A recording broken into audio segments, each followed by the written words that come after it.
que, como hemos dicho aquí, haciendo el cálculo, ¿no?, de más de 1.700.000 metros cuadrados, haciendo reglas de 3 y matemática pura, eso en proporciones equivale, por ejemplo, a 93 palacios de gobierno en cuanto a área afectada, ¿no? Hágase una idea nomás de el daño, el impacto, la brutalidad que significa esto, ¿no? La dimensión del atentado ecológico en el mar de Ventanilla. Sobre Hildebrand y la entrevista al presidente Pedro Castillo vamos a comentarla luego con el director de patamarilla.com, Juan de la Puente. Pero como también les había anunciado, vamos a comenzar el programa con el magistrado del Tribunal Constitucional, Eloy Espinosa Saldaña, a propósito de lo que ha ocurrido hoy en el Parlamento. Magistrado Espinosa Saldaña, ¿cómo está usted? Muy buenas noches. Buenas noches, Jaime. Siempre un gusto estar en tu programa, pero indignado con la catástrofe ecológica que hemos tenido. Para alguien que trabaja en los temas ambientales, aquí hay responsabilidades civiles, penales, administrativas. Hay un nivel de falta de coordinación interinstitucional grosero, una falta de comunicación adecuada, y si algo de bueno ha tenido esto es que ha visibilizado un problema que es latente en nuestro país. En el programa anterior, en el programa de Fernando Carvalho, se hizo notar un dato que es concreto. Solo en lo que va de diciembre del año pasado hasta los días de este año ya ha habido 4 derrames en el oleoducto peruano. Así pues. Y el APU Pucama nos ha hablado sobre el problema de que el último derrame puede acabar con una fuente que es la fuente de Urillacu, que es la fuente principal de la cual consume todo el agua la zona que está cerca al comienzo del Amazonas. Entonces, toda la reunión del Marañón con el Ucayali. Esta situación no puede seguir así. Hay una respuesta como Estado y como sociedad sólida que tenemos que dar, porque si no estamos echando a perder lo mejor que tiene probablemente nuestro país, que es su diversidad geográfica, climática y ecológica. Digamos, de acuerdo, ya que ha entrado al tema, vamos a bordearlo un poco y quizá poder entender esto que usted nos dice, ¿no? El nivel de responsabilidades. Aquí, lo primero que se advirtió fue que la Marina no avisó o no dio la alerta de tsunami, lo cual hubiese hecho que todos en general nos pusiésemos a buen recaudo.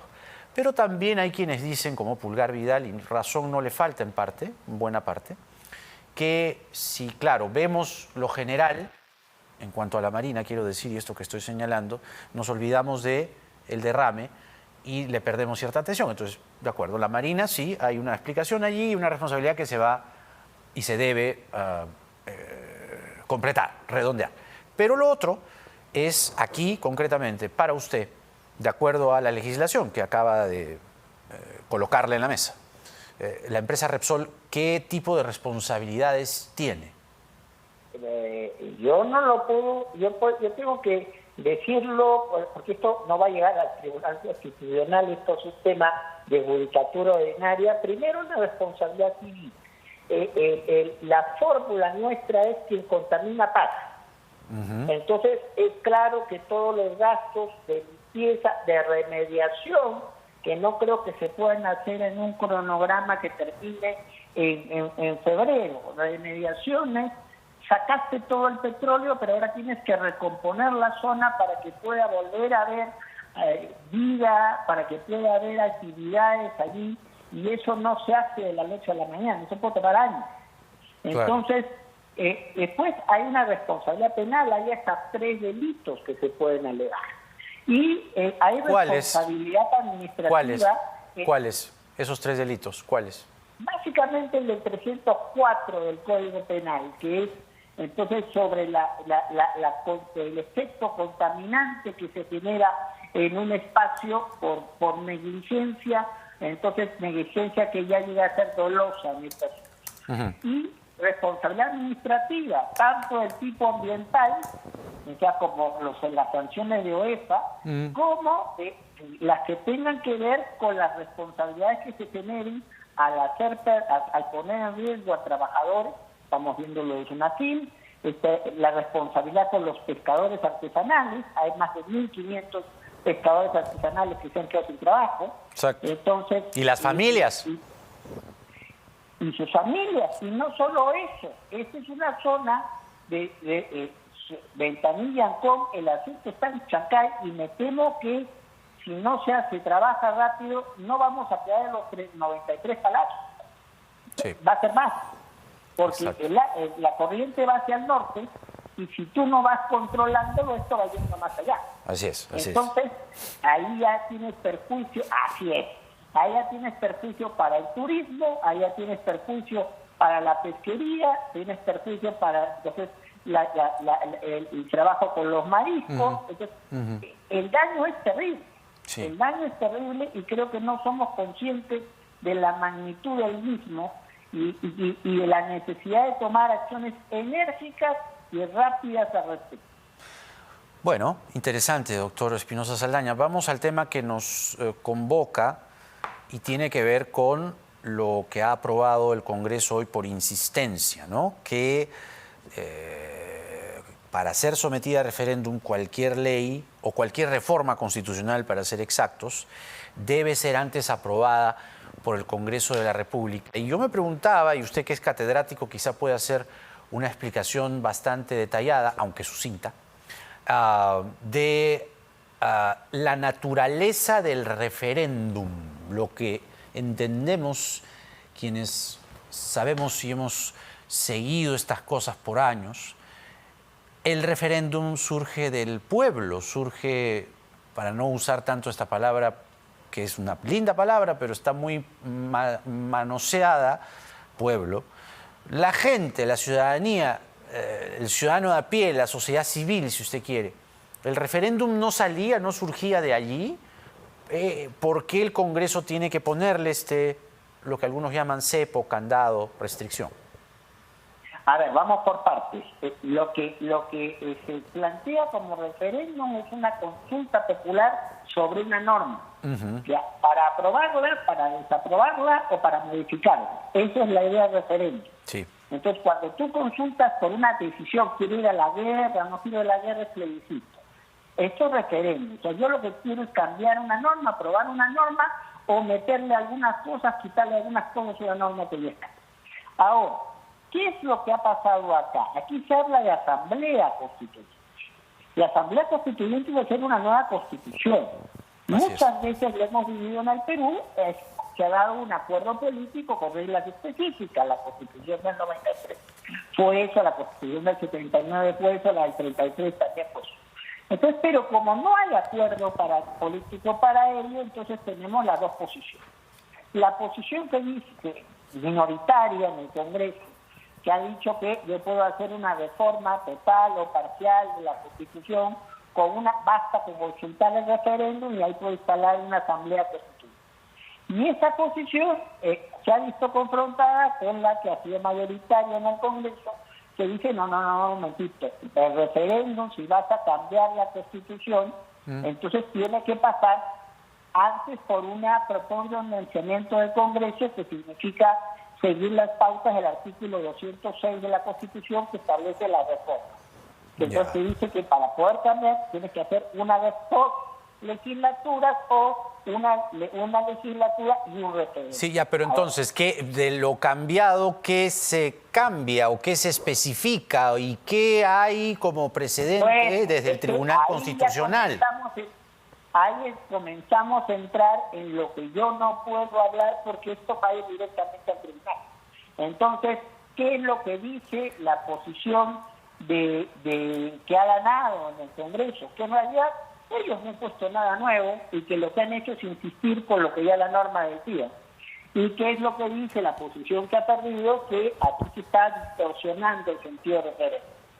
¿Cuál va a ser la consecuencia, Jaime? La consecuencia va a ser muy clara. Entonces, el gobierno ya anunció que va a presentar una demanda de inconstitucionalidad. Entonces, una vez que llegue la demanda, entonces se va a elegir a un ponente, entonces el presidente dice quién quiere, y si nadie quiere, se pone el encargo, entonces se ve los requisitos formales de lo que ha presentado el gobierno como demanda y se manda al Congreso, que es el demandado.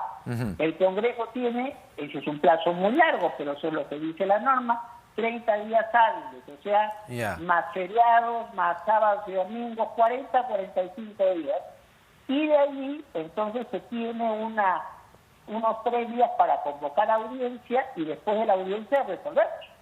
Entonces, y resolvemos, claro. Entonces, en función a si conseguimos 5 votos para fundada o no, y si no, la demanda es declarada infundada y la norma constitucional. Y ahí, en ese momento, a propósito de lo que dice el presidente hoy con Hildebrand, allí ya no hay más. O sea, allí se terminaría la discusión, digamos.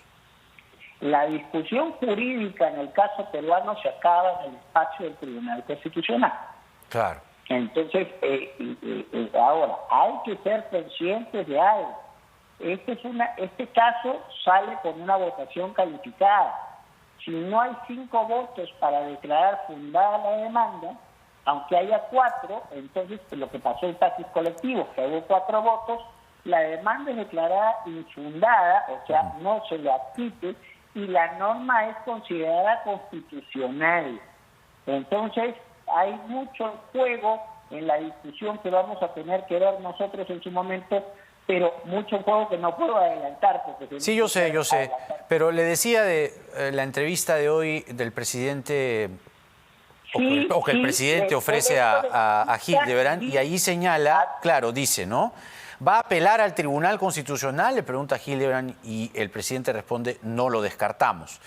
Hildebrand agrega, se trata de un TC conservador que probablemente también le diga no. Si eso sucede, ¿qué va a hacer? Va a tener que decirle a la gente, desisto. ¿Está preparado para ello? El pueblo sabe, responde el presidente, qué cosa está haciendo cada uno. Por nuestra parte vamos a votar todo lo que corresponde al gobierno en el marco de la norma. Entonces, lo que aquí dice es, y si el TC dice que no, informaremos al pueblo. Pero ahí queda, ¿no? Es decir, en los marcos constitucionales no hay más o no habría más que discutir. Se termina todo en el TC. Yo he leído la buena entrevista de Hildebrand y he visto la buena entrevista que le hiciste a Hildebrand al mediodía. Gracias. Lo que ha dicho Castillo es muy claro, que él va a pelear en todos los escenarios jurídicos que tenga, pero que no va a dejar la bandera. O sea que el asunto es que el escenario jurídico se acaba en el tribunal. Claro, claro, no ahora, hay más. Si hay otros niveles de presión, de pleito, eso ya escapa al control del tribunal.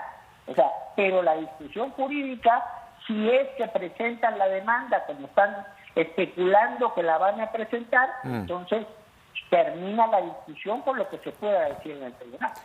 No hay habeas corpus, no hay una salida allí, algún conejo de la chistera que se pueda, digamos, llevar al Poder Judicial. Eso no, porque, digamos, porque estamos acostumbrados a veces a cositas así, ¿no? Las decisiones de inconstitucionalidad son cosas juzgadas inamovibles. Entonces yo no puedo, a través de un amparo, tratar de salirme de lo que se resuelve en una decisión de demanda de inconstitucionalidad. Claro, porque la demanda de inconstitucionalidad estoy descartando o afirmando la norma en su generalidad. Entonces yo no puedo buscar un detallito en un amparo para plantearlo. No, ahí muere la discusión jurídica. A ver, hagamos un poco de discutir. ¿Me permites esta idea, por favor? Sí, claro. La única posibilidad que habría de discutir es si hay otra inconstitucionalidad por otro aspecto de la norma, pero eso ya es ponerse a rebuscar. Entonces no es tan fácil. Pero no hay más, no hay más. O sea, con la inconstitucionalidad se acaba la discusión en el caso peruano. A ver, pero haciendo un poco de análisis y sobre todo de hechos precedentes, ¿no? Que es lo que también ayuda a entender las cosas. El último referéndum que hubo en el Perú fue el del 2018, ¿no? El sí, sí, sí, no. Aquello tuvo una votación en el Congreso y votación popular. ¿En todos los casos actualmente es así? ¿O existen casos, dependiendo del número de firmas, por ejemplo, pregunto yo, en los que solo el referéndum manda y cuenta para reformar la Constitución o cambiarla completamente? Lo que pasa es que lo que acaba de decir el Congreso es que no vas a puedes hacer referéndum por muchas cosas, pero si vas a hacer referéndum por reforma constitucional, el Congreso te hace para que puedas hacer referéndum. Eso es lo que se acaba de aprobar. No, claro, pero la vez pasada, el 2018, ¿no fue así? No, bueno, sí fue así, pero ahí el problema viene más por el camino de la cuestión de confianza.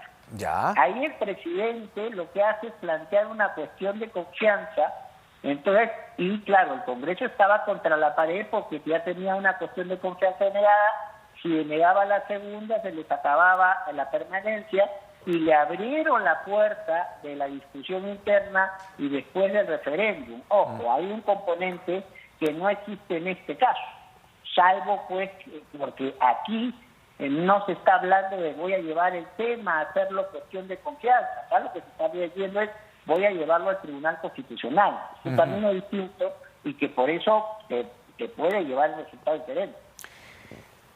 ¿Y qué fue de la demanda de inconstitucionalidad, magistrado? ¿Cuándo vamos a tener novedades? El miércoles está programada la audiencia, entonces ya los colegas tienen la propuesta de la resolución, entonces el miércoles escuchamos a las partes y como ponente te digo que yo estoy dispuesto a entrar a la discusión el mismo jueves, si están dispuestos mis colegas. Bueno. Ahora, que entremos el jueves no quiere decir que nos pongamos de acuerdo el jueves, porque hay casos en los cuales nos ponemos de acuerdo en 2 horas y hay casos en los cuales ponerse de acuerdo toma su tiempo, pero disposición hay toda. O sea, ya el caso ha sido entregado, está en la agenda, se discute el miércoles y a partir de ahí se puede resolver. Eloy Espinosa Saldaña es magistrado del Tribunal Constitucional y ha estado con nosotros. Muchas gracias, doctor Espinosa Saldaña, por esta entrevista. Que tenga usted muy buenas noches. Hasta la próxima. Muchas gracias, Jaime. Buenas noches. Gracias, buenas noches. Muy bien, vamos a hacer la pausa muy breve, pero vamos a regresar, como ya lo habíamos adelantado, con Juan de la Puente, director de patamarilla.com, para comentar con él la entrevista de Hildebrand al presidente Pedro Castillo, porque nada está dicho.